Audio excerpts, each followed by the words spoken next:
Good morning. We're going to talk about the week of October 29th to about November 1st, and just talking about human rights. And we had a guest speaker named Lucy McGassy who came in, who works with UVic, as well as we watched a video just about a certain family that was affected by the 3 times that Canadian government apologized to marginalized people in Canada. So what did you guys think about the guest speaker that we had? First of all, I had no idea that there was that sort of organization on campus. I didn't either. So it was really cool to be introduced to that, because I know that like a time when they advertise that is like club stays and stuff like that, but not every student like has time to go to that. Yeah, so and it's generally club days, a lot of first year students only go to it. Yeah, exactly. So it's nice for us to have the opportunity to have like almost like a one-on-one conversation with him, or introduction to what it's like. I thought it was really good when he said that when you want to learn about human rights, you have to hear people's stories, and I think that that's what bridges the gap between people not wanting to address all that things because they're not thinking about like the people behind it. Yeah. You hear about countries, like you hear about like poverty in India, but like in your mind you're not thinking about a specific story. Yeah, which was kind of nice to watch the video as well, because that kind of connected, you know, there are people behind all of these stories, and like even one family was affected by 3 different stories. Yeah, it's nice to see the first-hand accounts of what happens. Yeah. And I think that, like in terms of even being so often, especially in university, when I mentioned like first years tend to go to clubs, is that you can kind of get that like euphoric feel of like, yes, this is university, I'm going to be an activist. But, you can't fight for human right unless you know like the people behind it, or you can, but like it doesn't mean as much, I feel like. And to put it forward, like it's not just like a one-time thing. If you're really gonna work with, I think that you have to work with the stories with people in mind, which I'm glad that he talked about. Yeah, you focus so much on the story part of it and listening to people's stories. Were there any rights? You know how we went along in that activity where we talked about a right that we thought humans should all have? Was there something that stuck out to you that's connected back to the idea of community? I don't even remember what people's rights were.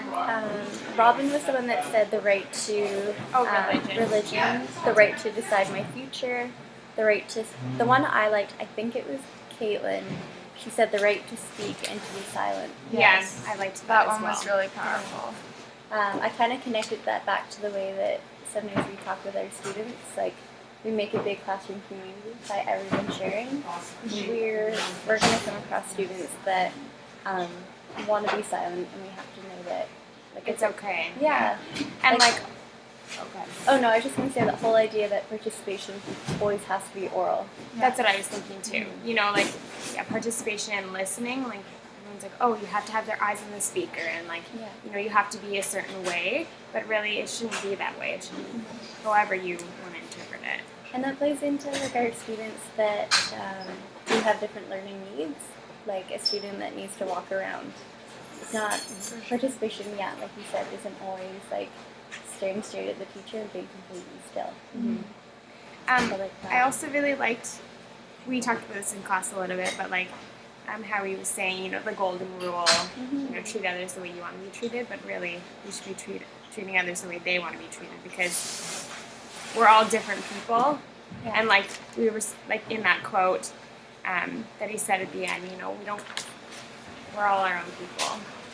And that's something that Shaheen, I feel like, has been also talking about in discussions about like our views aren't the same as like in other countries, and sometimes here are we to think that we're being peacemakers to them when maybe our way isn't theirs. Which is another like controversial topic with this entire like human rights thing, you know. There are so many of the rights that kind of don't not apply, but they don't really make sense in some people's culture or religion. That's what I didn't get and questioned a lot too, because I was like, how do you enforce these rights when there are some cultures that don't believe in women having rights or being able to work and stuff like that, or having a voice. And so how do you, and that's one of the questions that David asked in his email, I guess, like, what can we do about preventing that sort of rights being taken away? And I just don't get how you can have one, like, set of rights for very different people. But then again, I feel like, you know, even within that religion, do women agree with that? Right. You know, because if they are, like, in that culture or religion, they don't have certain rights, but are they okay with not having those rights? You know, they kind of just live with it, and no one's really asked them, like, are you okay with this?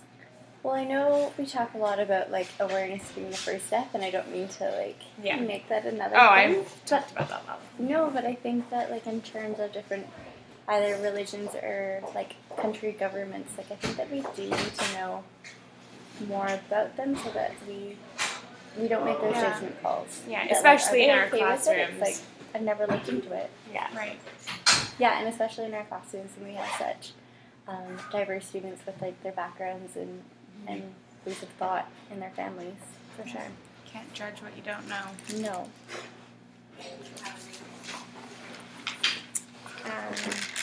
One of the things when I was trying to ask myself, like, what am I doing at a personal level that contributes to human rights? This really stuck me because when I think of someone fighting for human rights, I think of, like, an activist. Yeah. I think of someone that's on the front lines, and I don't know what part I do have. One of the things that I felt like I'm not doing right now that's contributing to human rights is I always think, like, my church is really involved in human trafficking, and, well, not involved in. Yeah, wait, I understand. Prevention. But it's just a huge, I feel like, white elephant in the room where it's like so many women, even in Canada, are being taken, like, just for sex trafficking and everything to do with, like, economic greed and just, like, exploitation. And there's huge things like that we don't think about, that I'm like, what am I even doing in that part? Yeah. And I know awareness is the first step, but that was one thing where I was kind of stumped. I don't know what I'm doing personally right now for that area. What I kind of thought about is, like, you know, within my individual groups, like my family, my friends, my school, my workplace, I feel like, you know, what I'm doing is I'm fighting for what I believe in. Mm-hmm. Like, if I have a strong opinion about something, I am not afraid to say it. Like, for instance, in my workplace, like, we don't do a lot of recycling, we don't do a lot of composting, and I'm, like, always pestering my boss about it. I'm like, oh, like, where's the compost? And I, like, started my own little, like, recycling thing. And so, like, I feel like as long as I'm fighting for what's right in my small groups, I feel good about what I'm doing. Mm-hmm. Yeah. But, of course, like, there's always a bigger step to do as well. I looked at it from a different perspective, and sort of as a teacher and what I'm doing for human rights in my classroom. And then I realized I'm not too sure what those are, so I looked at the children's human rights and stuff, and then wrote them down really big, and ideas of how I'm going to introduce those into the classroom and start making those, or introduce them to students, because I'm sure there's like 3/4 of schools where the kids don't know what their rights are and what they deserve and stuff. So making goals around how I'm gonna introduce that into education and to students, so that it starts younger. And this isn't the first time they're learning about it in a university course. And I think that's also some other things, like, that we can all do, you know, is, like, know our rights. Even when, I remember when that story about your roommates and stuff, like, knowing your rights as a tenant, you know, like, for your landlord and your housing, like, know our rights as a student. Yeah, in our I had no workplace, idea like, what my rights are, and then all of a sudden I'm like, oh, I can get out of this. Yeah, so there's like, there's so many like things that we don't know, like no one reads up on those things. So just being aware of your rights in every way of your life. And finding what I thought might be a good idea is having this advertised, like, you know how they have like screens all around the university, TV screens like here, and advertising things happening on campus. Why can't they have like little do-ups of your rights and stuff like that, so like people who are just like sitting in a coffee shop can see about that? Because for me, finding out about my rights with my living situation, like I had to go to a lawyer and pay a lawyer because I didn't know where else to go. So if I had known about, or maybe done a little bit more research, I could have found this organization to help. But also like putting it out there more would be one step to. I guess you can look at like education, or educating ourselves isn't just always in a classroom. Like, there's so much more that we can it's know. every day. And I feel like, you know, when it comes to that kind of stuff, you have to go out and find it. Yeah. It's not just like laid out for you. Yeah. Which is like, if it was, then we'd have more access to it. Yeah. When we were asked to think about like social justice in our community, one of the things, and it's funny, just how small world Victoria is, where everyone knows someone. But I'd heard about Meal Plan, like it's launching. I don't know if you've seen it already. Like it's kind of going through social media, and one of the front men is going to be talking in the Zone tomorrow morning. But Meal Plan is the idea that like anyone can go to. They're trying to get at least, I think, 12 restaurants in Victoria to cover it. But it's the idea that an item on the menu. You'll choose it, let's say it's like a chicken sandwich, and then part of the proceeds will go towards funding meals at Our Place Society. So it's the idea, in a sense, of, I can't remember that shoe company, Tom's, where you buy one plate of food and then it goes to another.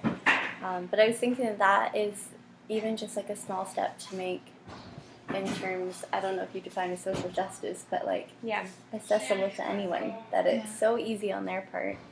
Well, I would say, that's, that's part of their rights. They have a right to,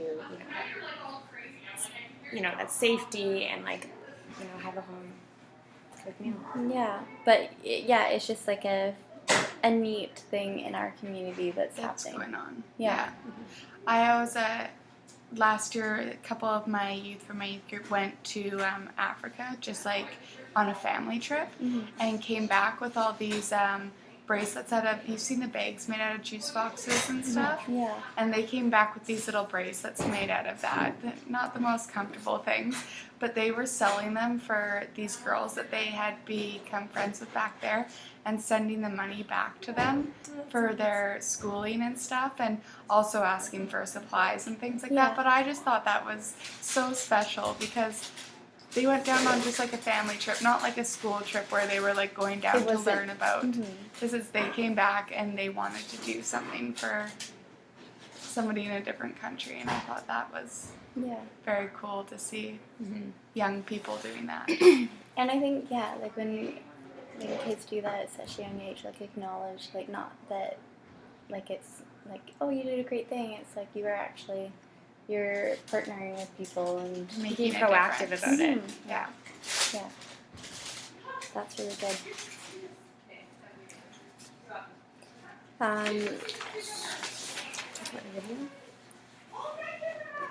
I think, well, first of all, when we talked about the video, like, I just thought it was really good that, and just it kind of, in the idea sense, where if we had the three different apologies by the Canadian government affected him, it just showed me that there's so many other untold stories about this. It's not just him, like, but I was so glad to see a video that incorporated all three. Yeah, for sure.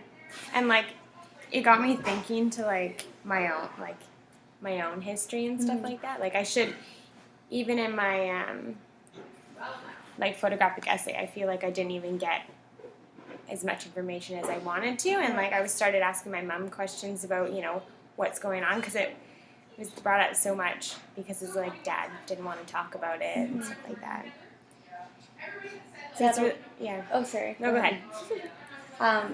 No, for you specifically, like it will just be really interesting to see, like even like the relationship between, like the Chinese community and the like Aboriginal, because didn't you talk about the murals?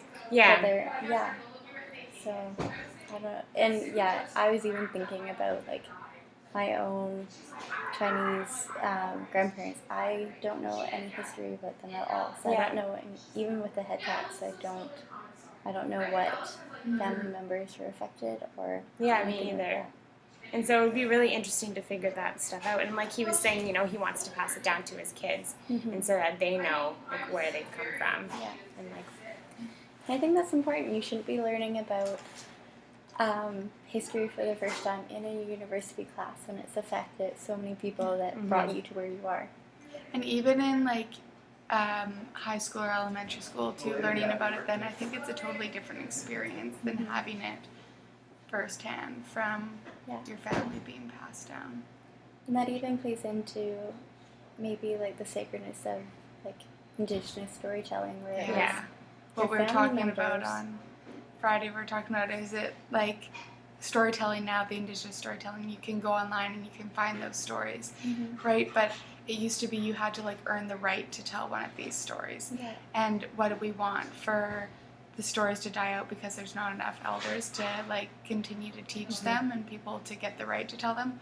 Or do we want to carry them on by putting them online? It's such a... It's tough call. Yeah, exactly. Because like we can put them online, but it's... I guess it takes away the meaning. Yeah, for sure. You have the story, but it's not the same effect as if it was someone telling it to you. They use so much more than just like their voice when they're telling their stories. And in the movie that we watched, remember, it was the dad found it so important to tell his own boys. It wasn't... Yeah. Like, it's great that we got to watch it in a public movie, but you could tell it was genuine and sincere, that it was, this is my adventure, I'm going to share it with the world, but, like, it's important that my own boys hear it from me. Yeah, there's so much more meaning behind that. And I think that connects even to the importance of community, that it does need to be personalized, and we come from, we start small, like, in our immediate family, and it grows bigger, but, like, as much as we want to be engaged in the larger community, we have to remember that we're frontlining it with our own families. Exactly.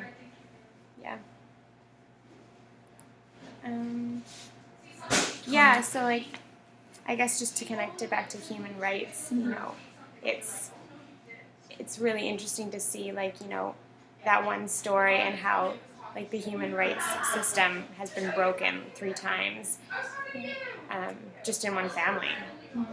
And that's, I'm sure like it's been broken more than that too over the like just Canadian government doing their own thing. I think what even the 1948 Human Rights Declaration video that Musa had that showed in class, I think like my first reaction was that like I don't see a lot of this being enacted, and it scared me that was made in 1948, and like it was really interesting.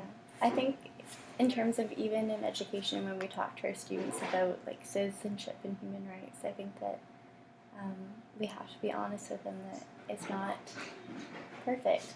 Like, just because there is a Declaration of Human Rights does not mean that it's enacted on. Yeah. Well, yeah, for sure. And I think that's why for what we can do to prevent the abuse in the future, I put like one thing is just making it, like putting it out there. Yeah. So, and constantly just like throwing it at people, because we're doing the same sort of thing with recycling, right? You go everywhere and you see like your posters like, have you recycled? This is, we're setting what's up the difference? Exactly. Like this is just as important. And like I feel for cases where human rights have been abused, like the people who are abusing them, there needs to be some sort of consequence where like it's, sometimes I guess it could be like imprisonment or fines and stuff like that, depending how big it is. But like something where they have to go out and teach human rights, where they have to be like, okay, like this is a right and I abused it, and now let me share that with other people and like what they did wrong or something. Which is like something that the government could have done more. Like, I don't actually, like, I'm not that informed, so I don't know, maybe they have done something. Yeah. But, you know, just saying sorry isn't really enough, like we said. Like, they need to be proactive about it, so maybe having some kind of, you know, we're sorry and these are the things that we're going to do Yeah. to make sure this doesn't happen again. Yeah. Like, And I don't saying know if like they did this that. is the human right that we abused and this is what could be done differently. And that, like, almost like an educational workshop on it. Well, that's what the video is playing up on, is who is the story benefiting? Yeah. Is it benefiting the government to know that they passed on condolences and then that's it? Yeah. Exactly. So, like, acting on it would give the benefit to the people they're saying sorry to. We talked about this with the residential school apology as well, and the government saying sorry and being like, I hope you can accept our apology now. And it's like the government just looking for a way to get out of what they did. Like, okay, we said sorry now, so you forgive us and everything's all good. And it's, there's this quote about, watch what you say before you say it, because words can be forgiven but never forgotten. Right. And so, like, that apology, like, sure, you could appreciate that, but what you did is never going to be forgotten. So, putting out things to prevent it in the first place. But yeah, I think I like what you said, Steph, just to close about how, like, exactly in your own classroom, like, look about what are you doing for your own students to, like, bring them up in an environment where they know their rights, they know how to contribute to the classroom, so that they're being fair to others, and what worldly impact that can take to the way that they were raised when they're younger. Yeah, for sure. Like, connecting it back to the bigger picture Definitely. would be a great way to do And that. starting small in your own community. All right, good. See you later.